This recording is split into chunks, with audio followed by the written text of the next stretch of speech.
Greetings all, and welcome to another episode of D&D Blender. Unfortunately, we had a massive technical snafu while recording this one. Unfortunately, I recorded all of the player audio, but I didn't record any of my audio, the DM audio. And so the whole recording was only my side, but in order to keep the story going, I'm going to record bits and pieces and also do a summary. I've re-edited the episode and we're going to summarize the sections and maintain the story. So in the last episode, the party had managed to recover 2 of the 3 weapons from the vaults of the White Plume Mountains. Whelm, the Warhammer, and Durgaden's personal weapon, and Wave, the Trident, as well as defeating a giant crab in the process while contained within a bubble under a volcanically heated lake. The crab was defeated and the bubble popped, and using Whelm, the group was able to protect themselves and were subsequently shot out of the top of the volcano, where they were captured in midair by a ship, and the episode ended with them being drawn on board. At the beginning of this episode, Roosh was panicking, as you may be able to hear later on about them being so high up. And as they were drawn on board, they were greeted by a construct that they had not seen before, as well as the ship being piloted by a group of quadrones. The construct introduced himself as Darius. Darius is an acronym which stands for Data Analyzing Robotics Information Utility System, and anyone familiar with the previous campaign will recognize him, but we'll save that for later on. And Darius, while talking to the group, explains that he knows them, and that this is not the first time that they have met, and that they are actually stuck in what appears to be a time loop. This is the 5th time that the group has actually met up with him. But at this stage, they're all pretty shell-shocked, and Rouge is panicking because she really does not like heights. What?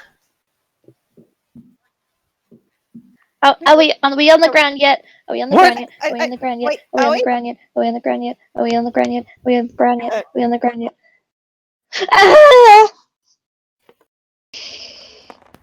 Make sure I am not near the edge, because that looks bad.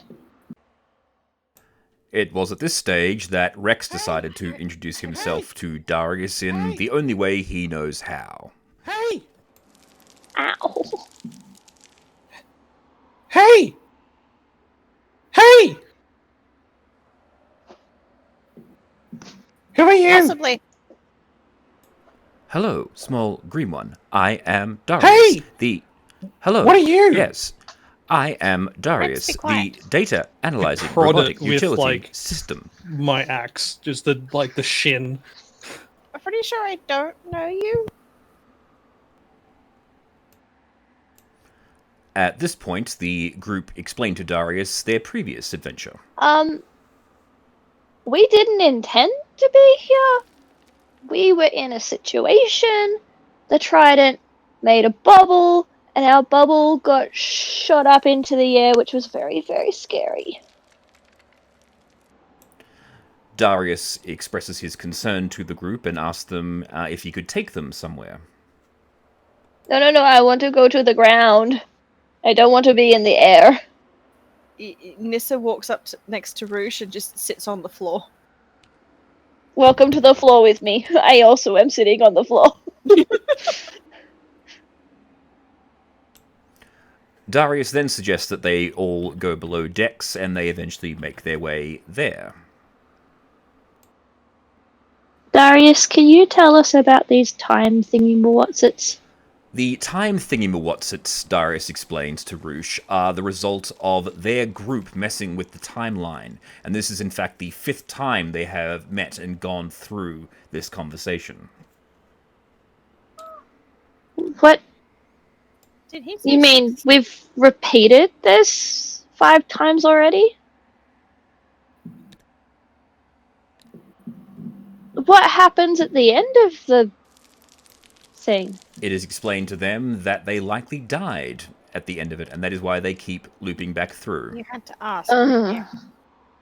But, but, what are you? And of course, Rex keeps up with the intelligent conversations. We had quarters? Quarter of what? Yes, you have quarters. The Serenity is your vessel. This is my vessel? I beg your pardon? Rick, I think he means everyone's, not just yours. But he said mine! He was talking to me, Rex. And then Rouge explains what quarters are to Rex. There is a bedroom for you, Rex, if you want one. Okay, so this is the first time we've met you in this loop, Darius. So you're talking about things that you assume that we know that we don't know. Us having a ship and quarters is new. At this point, Darius decided to take them into the briefing room, or their briefing room, and catch them up on what they have missed. He explains to them about the time loop, and they work it out pretty quickly about what it actually means. Oh man. Oh, Nissa. You know how when we were at the upside, the beacon, and there was that gnome who was like running into the beacon, the lighthouse, to stop the explosion, touched the wall, the explosion happened, and then he reset? Yeah. We're in a really big one of those. But doesn't that mean that when we reach the end, we'll start again anyway? How do we know we're not doing the same thing over and over? We've done it already 5 times. But Darius explains to them that in this loop, they now have Rex and Mick with them, which hasn't happened before. All previous runs-throughs, they had Zaz, Indy, and Mendel. This then leads to the subject of Stevie. We had a Wait, hang on, pentadrone. Stevie happened before we lost ours. Yeah, we picked up Stevie. He was in the beacon, kind of like being kept as like a maker of drones, and he had apparently lost his memory. But he always gave me the creeps. And yeah. Right. Finding It seems quite helpful to me. too helpful. Rouge, being concerned about what happened to Zaz, then finds the letter that he left her after he was taken by the Marut. These creatures are hunters who capture those who defy the natural laws of the universe. The leaders of the Modrons sent it after me. They are sending more after all of you. I do not understand fully, but it seems we are going to do something, or have done something, that the Modrons are not happy about. Stevie is a Modron that we found, and Zaz says not to trust him in the letter. I suppose if he's where we left him, he's still with the orcs from Mick's clan, so he might still be in that war machine, and we can go find him and ask him questions. The conversation devolved slightly at this point, and they were wondering about what happened to the oceans. And Darius explained that a sphere of annihilation that the party in the previous campaign left over the ocean had actually destroyed all of the water, and they reacted in suitable fashion.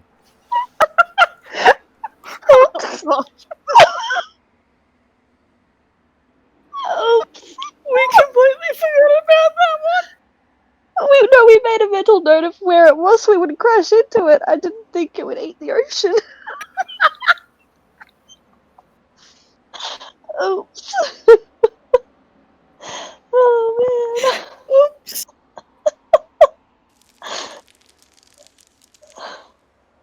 Darius then explains that this is what his mistress and her organization have been attempting to prevent happening Yes, what? again.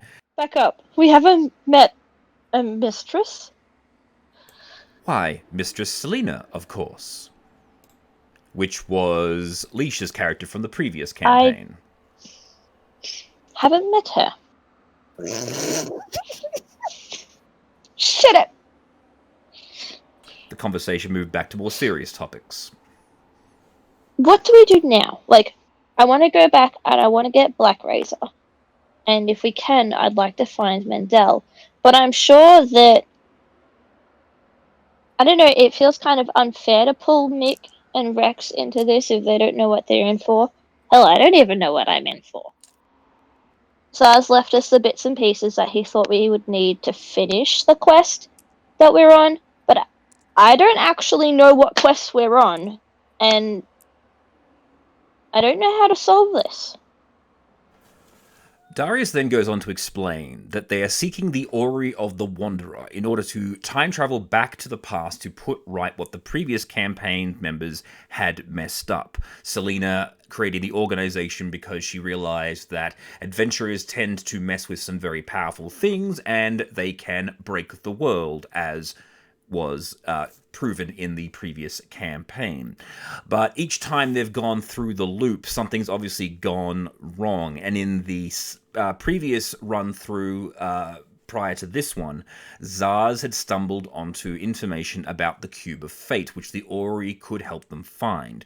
The cube is specifically designed to fix problems in the past. However, it is fiercely guarded by Mechanus and the Modrons, and this is likely why they sent the Marut to attack Zaz and bring him to Mechanus for judgment. Understandably so, this is a pretty tall order to thrust upon these people, especially since they don't remember. I just want to go back to my city, hit some bad guys on the head with Whelm, make sure there aren't any, like, dangers happening to my people, but I don't want my world to explode. And at this point, they all decided to retire to their quarters, and Rouge decided to send a message to Zaz. I have 25 words. Beautiful. All right. So you are. And this was the point where I realized the recording had been completely messed up, so we repaired it, so enjoy the rest of the episode. You settle into your Sending room spell. and you do your sending spell. Yes. Okay. Snuggle into my blankets. Mm-hmm. And I'm going to cast a sending spell to Zaz. Very good. Miss you. How are you? Counselor was mushroomed. Have 2 out of 3 legendary Durgadan weapons. I just met Darius. Reevaluating quest. Considering cube over Ori. Advice? Roll me a d20, please. Last time I did this, I broke your computer. It's okay. Let's do it anyway. Watch me roll a 7. Oh, where's my R button? That was close. So, provided you didn't roll a 1, it was fine. You wait a while, and then you hear back. I'm still running, but glad you are okay. Darius will be of great help. Sorry I couldn't tell you before, but you didn't remember. Definitely go for the cube, but the Ori will be able to help you. Sorry I'm not there, but I have to keep moving.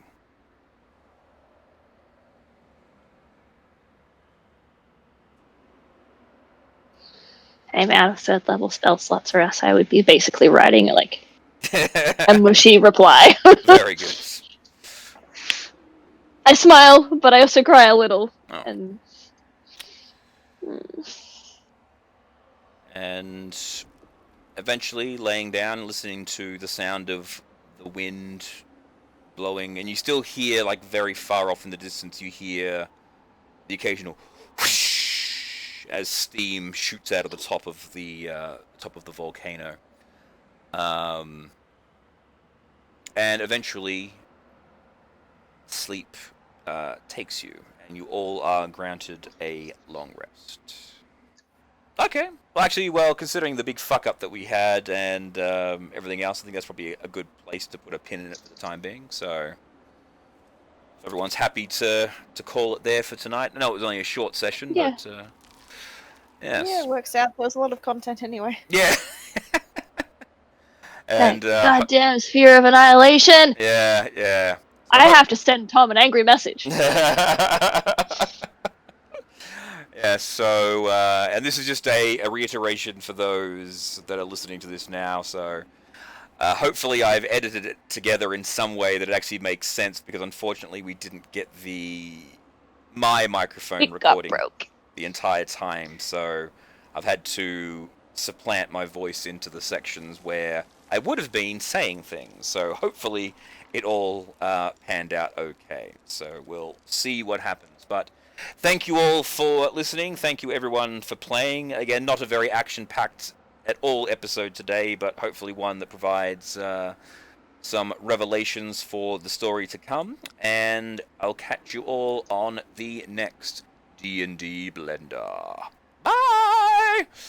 Bye. Bye. Bye. Bye.